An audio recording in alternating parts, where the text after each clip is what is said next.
जिस समाज के लोगों को पढ़ने नहीं दिया जाता था, उस समाज के लोग आज वकील, बैरिस्टर, जज और कलेक्टर और डीएम बन रहे हैं। जैसा मेरे बड़े भाई साहब ने कहा, यह पढ़ने का अधिकार आपको किसने दिया? क्या कभी आपने सोचा?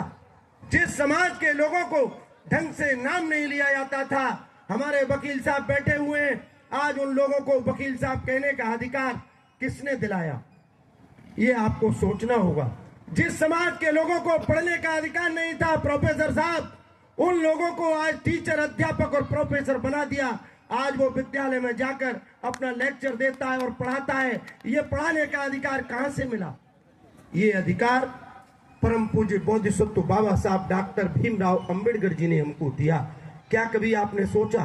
नहीं सोचा। मेरी बहनें अपने कलेजे पर हाथ रखकर ये कहें, अपने दिल पर हाथ रखकर पूछें कि एक दारू पीने वाला व्यक्ति भी इतना बुरा नहीं करता जितना गलत मेरी माताएं उस बच्चे को उस अज्ञात व्यक्ति के सामने और मांगने के लिए कहती हैं। ये मांगने से आपका भला नहीं होगा। मेरा अर्थ आपने समझा होगा। मैं किसी देवी देवता की आलोचना करने के लिए खड़ा नहीं हुआ। आज का दिन वो दिन है कि डॉक्टर अंबेडकर ने जब ये देखा कि इस देश के अंदर मानव के बीच में अमानवीय कृत्य कराने के लिए उसको मजबूर किया जाता है, उसको छुआ नहीं जाता। क्यों? वो भी इंसान है, मैं भी इंसान हूं। एक नारी, यहां जो टीचर बैठी हो, हमारी लड़कियां या महिलाएं जो आए हैं स्कूलों से, वो शिक्षिकाएं कह सकती हैं कि डॉक्टर अंबेडकर के संविधान से पहले इस देश की ब्राह्मण की लड़की को भी पढ़ने का अधिकार नहीं था। इस देश की क्षत्रिय की लड़की को भी पढ़ने का अधिकार नहीं था। इस देश की लाला की लड़की को भी पढ़ने का अधिकार नहीं था। और जिस पुस्तक में स्त्री को और शूद्र को पढ़ने का अधिकार नहीं था, वो दिवस आज 25 दिसंबर 1927 को डॉक्टर अंबेडकर ने यह निर्णय लिया। और डॉक्टर अंबेडकर ने यह निर्णय लेकर सहस्त्रबुद्धे नाम के विद्वान ब्राह्मण को लेकर उस मनुस्मृति को जलाया नहीं, जलवाया। उस मनुस्मृति को क्या किया? मेरे साथियों ध्यान दें, मेरे मार्गदर्शक बड़े भाई ने कहा कि लोग जलाने की बात करते हैं। मेरे साथियों, हमको मनुस्मृति नहीं जलानी है। महिलाओं, उस मनुस्मृति में दी गई व्यवस्था को हमें त्यागना है। ऐसा बाबा साहब डॉक्टर अंबेडकर ने हमको आदेशित किया।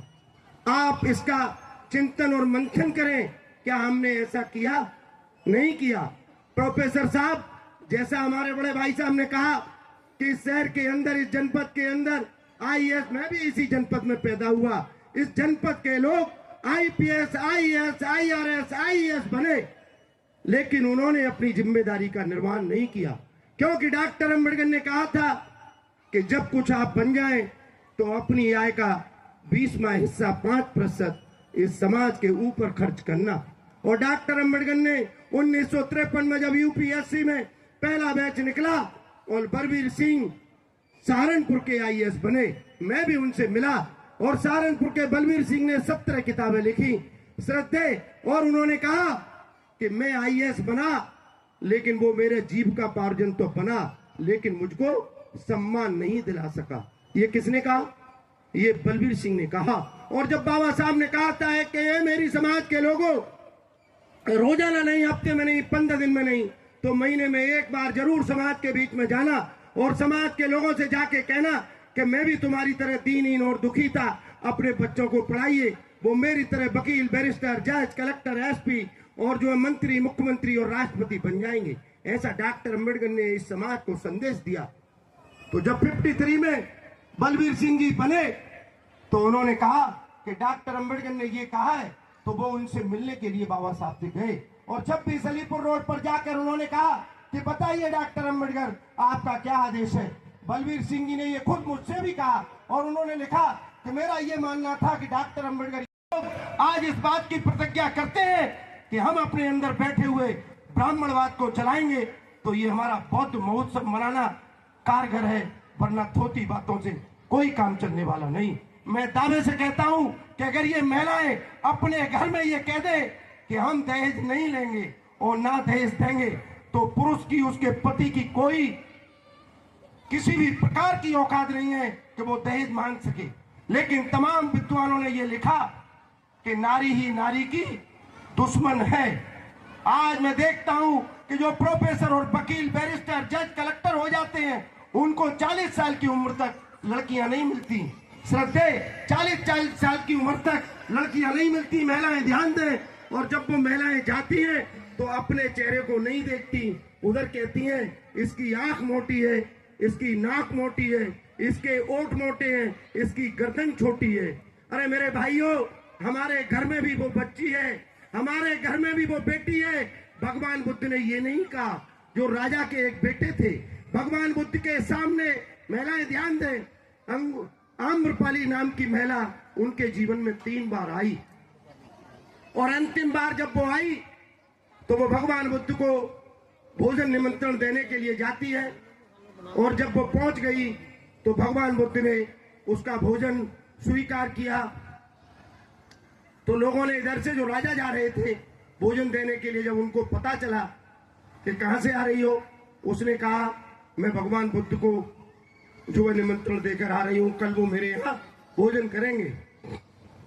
उन राजाओं ने कहा भगवान बुद्ध के पास जाने के बाद, बुद्ध, जो वो महिला आपको निमंत्रण देके गई है वो लड़का है, एक गिलास पानी लेके। उन्होंने कहा, भगवान बुद्ध ने कहा कि मुझे इससे मतलब नहीं, मुझे तो उसका भोजन करना है, उसके घर भोजन पर मुझे कल जाना है। और भगवान बुद्ध के भोजन का मतलब होता था कि भगवान बुद्ध के संग जो भिक्खु संघ होता था वो भी साथ में जाता था। लेकिन उन राजाओं के काफी उन्होंने विनय के बाद उन्होंने मना कर दिया। तो एक राजा ने कहा कि बुद्ध, वो बहुत चरित्रहीन महिला है। तो बुद्ध ने कहा, उनके सुनने के बाद एक हाथ उस राजा का पकड़ा और उससे कहा, राजन ताली बजाओ। तो उसने कहा, एक हाथ से ताली कैसे बज सकती है? तो बुद्ध ने कहा कि जब एक हाथ से ताली नहीं बज सकती तो महिला चरित्रहीन है, उसके सामने तुमको भी चरित्रवान होना चाहिए। ये बुद्ध ने कहा, मेरी महिलाओं, मेरी माता और बहनों, आपको यह ध्यान देना होगा। आज हमारे पुरुष कहते हैं कि कोई महिला रमाबाई नजर नहीं आती। अरे अपने दिल में झांक के देखो कि अंबेडकर भी तो बनना पड़ेगा। क्या बनना पड़ेगा? अंबेडकर बनना पड़ेगा। तब रमाबाई ने अपने 4 बच्चों की कुर्बानी इस देश के लिए, इस समाज के लिए दे दी। आपने सोचा ये आज मैं सूटेड बूटेड या कल तक मैं सरकारी गुलाम था, ये गुलामी भी मुझको कोई जरूरत नहीं। पी लीजिए, पी लीजिए। धन्यवाद, धन्यवाद। मैं तो ध्यान रखूंगा। ये सरकारी गुलामी भी मुझको मिली थी, वो बाबा साहब की बदौलत मिली थी। ये मेरी बहनें जो साड़ियां पहने बैठी है, आप सोचिए कि ये कपड़े पहनने का आपको अधिकार नहीं था। आप अदरवाइज ना ले, नागेली नाम की महिला ने आपको अपने स्तन ढकने का अधिकार दिया। उससे पहले 1869 तक हमारी समाज की महिलाओं को स्तन नहीं ढकने दिया जाता था, मोटी चंगाएं नहीं ढकने दी जाती थी। पढ़िए, हमारे लोग नेता बनते हैं, भाषण देते हैं। मैं नेता नहीं हूं, ये भाषण नहीं है, ये आपको वास्तविकता बता रहा हूं प्रोफेसर साहब। हमारी समाज की महिलाओं ने कभी ये सोचा कि उस नागेली नाम की महिला ने उसके स्तनों को, जब लड़की जवान होती थी, 13 साल की होती थी, तो उसके स्तनों को नापा जाता था, मूला कर लिया जाता था, तोला जाता था। बहने, आप थोड़ा ध्यान दें। लेकिन जब वो नागेली नाम की महिला ने अपने स्तनों को ढका और पानी लेने गई तो वहां के मूलाकर, वहां ब्राह्मणों का शासन था। उन्होंने देखा, त्रावणकोर, 2 ही जगह उनका शासन था, पूना और त्रावणकोर में। तो उन्होंने देखा और वो कहने लगी, उन्होंने देखा कहां से आई है, तो वहां से। उन्होंने कहा वो तो शूद्रों का क्षेत्र है। वो उसके घर पहुंच जाते हैं और कहते हैं उसके पति से कि तुमने कर नहीं दिया। उस महिला ने अपने स्तनों को नहीं नपाया, अपने स्तनों को नहीं तुलवाया और केले के पत्ते पर काट कर दोनों अपने स्तनों को दे दिया। तब आपको ये स्तन ढकने का अधिकार बहनों मिला। आप ध्यान करिए, उदा देवी पासी नाम की महिला, जिसने उस पीपल के पेड़ पर चढ़कर 36 अंग्रेजों को मौत के घाट उतार दिया। और अंग्रेज सैनिक चाहता था, ये नहीं पता चलता था गोली कहां से आई है। एक एक करके उसने 36 सैनिकों को मार दिया और जब अंतिम गोली बची तो स्वयं में गोली मार ली। जब उसकी लाश नीचे पड़ी तो सेंट क्लिनन जो उस समय लेफ्टिनेंट था, उसने अपना हेड उतारकर उस मरी हुई उदा देवी पासी को सैल्यूट किया। ऐसी ऐसी वीरांगनाएं इस समाज में पैदा हुई। ऐसी वीरांगना कोली समाज में झलकारी नाम से पैदा हुई।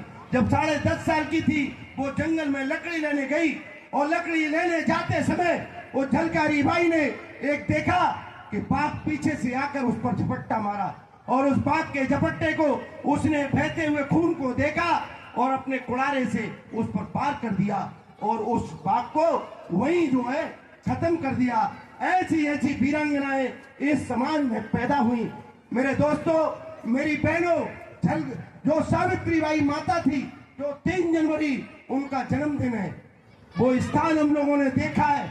1 जनवरी को जहाँ सनीचरा भिंडावाला भेड़ावाला पूना में जो बाजार है, वहाँ उनका पहला स्कूल खुला 1848 को, और उसने 18 स्कूल महात्मा फूले के सहयोग से समाज को प्रदान किए।